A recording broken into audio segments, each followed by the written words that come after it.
pagi adik-adik. Hal baik apa yang sudah kalian lakukan di pagi hari ini? Semoga kegiatan pembelajaran kita menjadi awal kebaikan untuk kita semua ya. Tidak terasa kita sudah sampai ke pertemuan 12, yang artinya sebentar lagi kalian akan menghadapi penilaian akhir sekolah. Bagaimana persiapannya?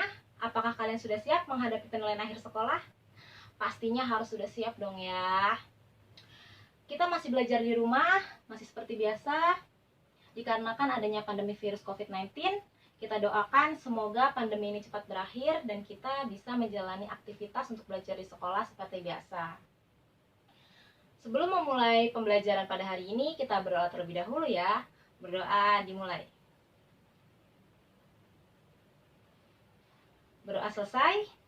Untuk absensi pembelajaran, kalian bisa tulis komentar pada kolom di bawah dan jangan lupa cantumkan nama dan kelasnya. Pada minggu lalu, kita sudah membahas tentang hukum permintaan dan hukum penawaran. Selanjutnya, pada hari ini saya akan membahas tentang elastisitas harga. Apa ya kira-kira elastisitas harga itu? Elastisitas harga merupakan tingkat perubahan harga terhadap suatu jumlah barang yang ditawarkan atau yang diminta. Untuk memudahkan kalian dalam pemahaman elastisitas, sebenarnya elastisitas itu merupakan tingkat kepekaan terhadap perubahan harga dan jumlah barang tersebut. Nah, elastisitas itu terbagi menjadi dua. Yang pertama ada elastisitas harga permintaan dan elastisitas harga penawaran. Kita akan bahas satu persatu. Yang pertama yaitu elastisitas harga permintaan.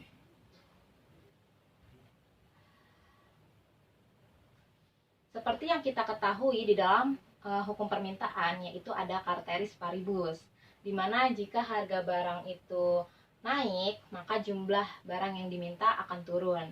Begitupun sebaliknya, jika harga barang tersebut turun, maka jumlah barang yang diminta akan naik. Nah, jadi elastisitas harga permintaan yaitu seberapa besar terjadinya perubahan jumlah barang yang diminta akibat terjadinya perubahan harga barang tersebut. Sekarang kita bahas yang kedua, yaitu elastisitas harga penawaran. Kalau kita bahas tentang penawaran, berbicara soal penawaran, maka kita harus melihat dari sisi produsen, karena produsenlah yang melakukan penawaran. Jadi, elastisitas harga penawaran yaitu seberapa besar terjadinya perubahan jumlah barang yang ditawarkan akibat terjadinya perubahan jumlah harga barang tersebut. Di dalam materi elastisitas ini, kalian akan dihadapi oleh hitung-hitungan. Maka dari itu, kalian harus memahami konsep dasar elastisitas agar memudahkan kalian dalam berhitung. Berikut ini saya akan menjelaskan tentang menghitung besarnya elastisitas menggunakan rumus elastisitas dan juga koefisien elastisitas atau jenis-jenis elastisitasnya. Mohon untuk diperhatikan ya. Saya akan membahas cara menghitung besarnya elastisitas. Mohon untuk diperhatikan ya. Seperti yang tadi sudah kita bahas, elastisitas terbagi menjadi dua, yaitu ada elastisitas harga permintaan dan elastisitas harga penawaran. Yang dirumuskan sebagai berikut, yaitu E sama dengan P1 per Q1 dikali delta Q per delta P.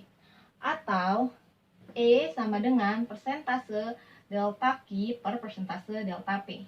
E ini merupakan besarnya elastisitas, dan P1 ini merupakan price atau harga barang yang pertama, dan Q1 ini merupakan jumlah barang yang pertama, dan delta Q ini merupakan selisih jumlah barang yang pertama dan jumlah barang yang kedua, sedangkan delta P ini merupakan selisih harga barang yang pertama dan selisih harga barang yang kedua. Begitupun juga dengan ini, yaitu besarnya elastisitas, dan persentase delta Q ini merupakan persentase selisih jumlah barang yang pertama dan yang kedua, dan sedangkan yang persentase delta P, yaitu persentase selisih harga barang yang pertama dan harga barang yang kedua. Selanjutnya saya akan membahas tentang koefisien elastisitas atau jenis-jenis elastisitasnya. Yang pertama yaitu ada elastis. Elastis ini terjadi ketika E, besarnya elastisitas yang kita hitung tadi, hasilnya yaitu lebih besar dari 1. Artinya, persentase delta Q lebih besar dari persentase delta P. Di mana kurva permintaannya yaitu landai ke kanan untuk permintaan dan landai ke kiri untuk penawaran. Contoh barangnya itu apa saja? Contohnya yaitu barang substitusi atau barang mewah. Seperti emas, ketika harga emas turun, maka masyarakat berbondong-bondong untuk membeli emas. Dan begitu pun sebaliknya, ketika harga emas itu naik, maka masyarakat berbondong-bondong untuk menjual emas. Selanjutnya yaitu ada inelastis. Inelastis ini terjadi ketika besarnya elastisitas atau E kurang dari 1. Artinya, persentase delta Q kurang dari persentase delta P. Dengan kurva yang curam ke kanan untuk permintaan dan curam ke kiri untuk penawaran. Nah, contoh barangnya apa saja? Contoh barangnya itu kebalikan dari inelastis ini, kebalikan dari elastis. Berarti inelastis ini merupakan barang yang tidak mempunyai substitusi. Contohnya seperti bahan pokok. Ketika bahan pokok itu harganya naik, maka tidak terlalu berpengaruh terhadap kuantitas atau jumlah barang, terhadap jumlah barangnya. Jadi mau harga bahan pokok itu naik atau turun, kuantitasnya itu cenderung perubahannya tidak begitu signifikan, karena bahan pokok itu merupakan bahan yang penting ya. Jadi mau harganya naik atau turun, masyarakat itu tetap membeli bahan pokok. Yaitu ada uniter. Uniter ini terjadi ketika besarnya elastisitas E sama dengan 1. Artinya persentase delta Q sama dengan persentase delta P. Yang digambarkan kurvanya yaitu tidak curam, tidak landai. Untuk kurva permintaan yaitu kurvanya tidak curam, tidak landai ke kanan, dan untuk penawaran kurvanya itu tidak curam, tidak landai ke kiri. Contoh barangnya itu apa? Contohnya yaitu barang elektronik. Barang elektronik ini cenderung memiliki ketidakpastian antara kuantitas dan harga. Selanjutnya yaitu ada elastisitas sempurna yang terjadi ketika E sama dengan tak hingga. Yang digambarkan untuk kurva permintaan dan kurva penawarannya yaitu horizontal. Contoh barangnya itu apa saja? Contohnya yaitu bumbu dapur. Bumbu dapur ini harganya akan tetap sama ketika terjadinya perubahan jumlah barang. Mau jumlah barang itu bertambah atau berkurang, maka harganya itu akan tetap sama. Makanya kurvanya berbentuk horizontal. Di kurva P ini tetap sama. Yang selanjutnya yaitu yang kelima ada inelastis sempurna. Inelastis sempurna ini terjadi ketika E sama dengan 0. Yang digambarkan untuk kurva permintaan dan kurva penawarannya sama, yaitu vertikal ke atas, kurvanya seperti ini, vertikal ke atas. Contoh barangnya itu apa saja? Contohnya yaitu obat-obatan.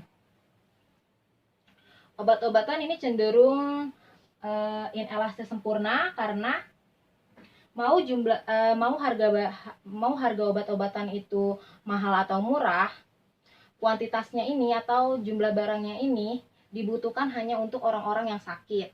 Makanya kenapa kebalikan dengan elastisitas sempurna, dia kurvanya seperti ini, harganya yang akan naik turun dan kuantitasnya itu tetap sama. Oke, selanjutnya saya akan memberikan contoh soal mengenai besarnya elastisitas. Mohon untuk diperhatikan. Kita masuk ke contoh soal yang pertama, yaitu pada saat harga Rp4.000, jumlah barang yang diminta 30 unit. Kemudian harga turun menjadi 3.600. Jumlah barang yang diminta yaitu 60 unit. Berapa besarnya nilai koefisien elastisitas permintaannya? Nah, langkah pertama yang harus kalian buat yaitu buatlah tabel untuk memudahkan kalian dalam menjawab soal. Di sini kita buat tabel.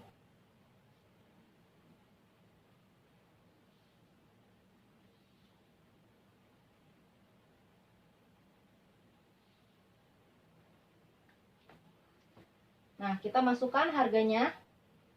Harga barang yang pertama yaitu 4.000.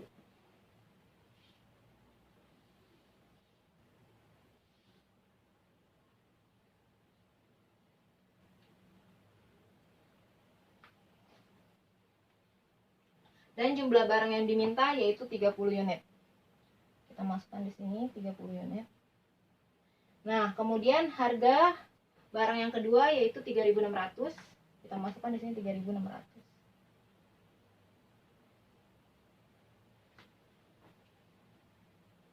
Selanjutnya yaitu jumlah barang yang diminta 60 unit. Kita masukkan di sini 60 unit.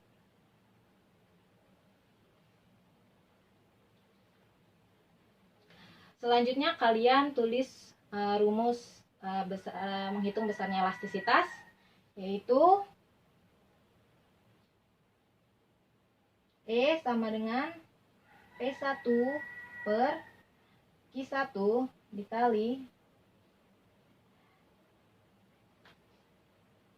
delta Q per delta P.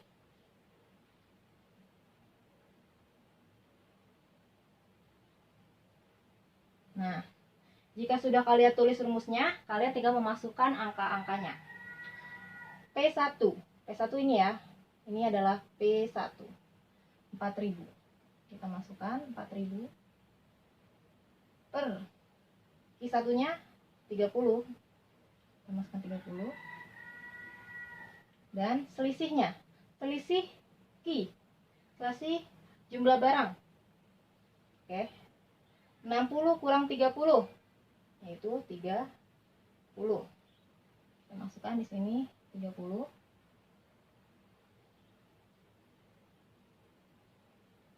per selisih harga. Selisih harga 4.000 dikurang 3.600 yaitu 400. Kita masukin di sini 400.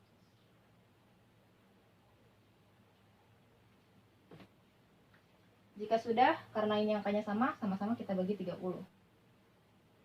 Ini 1, ini 1, dan ini sama-sama kita bagi 100 ya.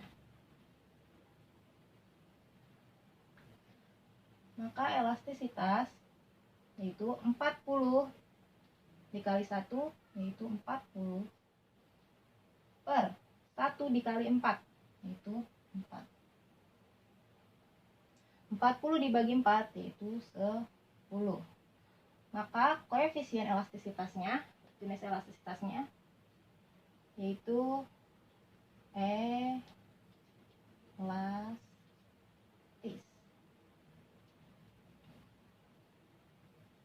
Kenapa elastis? Karena ketika kita hitung besarnya elastisitas menggunakan rumus elastisitas, hasilnya 10. Hasil besarnya elastisitas lebih dari 1.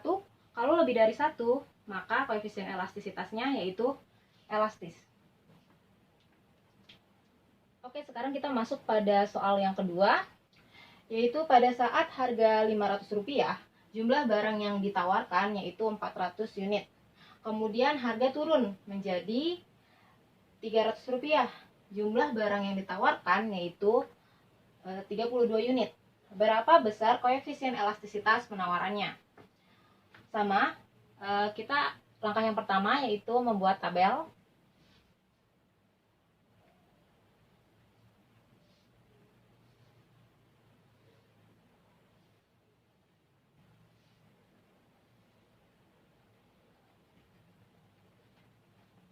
P. Harga yang pertama yaitu 500. Kita masukkan 500. Dan Q.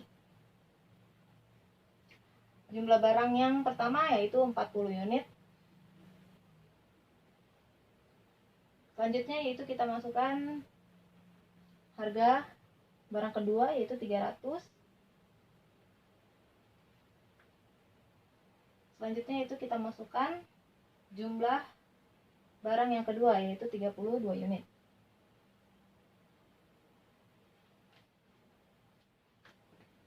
Langkah selanjutnya itu kita tuliskan rumusnya.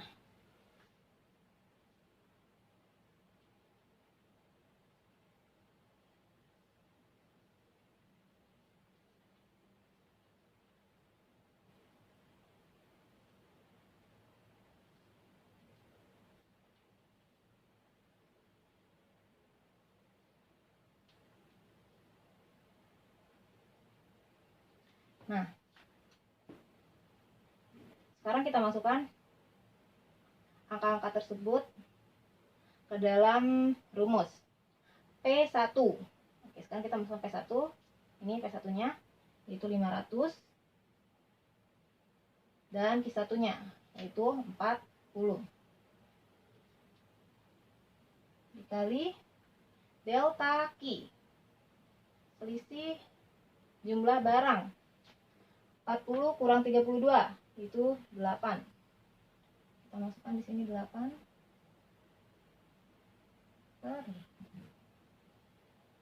Delta P,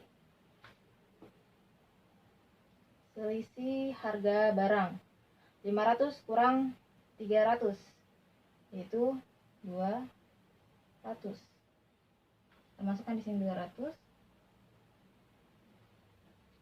Langsung saja ya. Ini kita coret, sama-sama kita bagi 8. Ini 1, ini 5.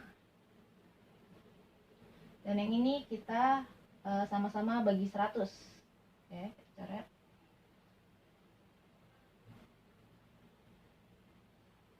5 kali 1 yaitu 5 per 5 kali 2 yaitu 10. K, besarnya elastisitas yaitu 0,5. Karena dia kurang dari 1, 0,5 itu kurang dari 1 ya. Jadi termasuk koefisien elastisitasnya yaitu inelastis.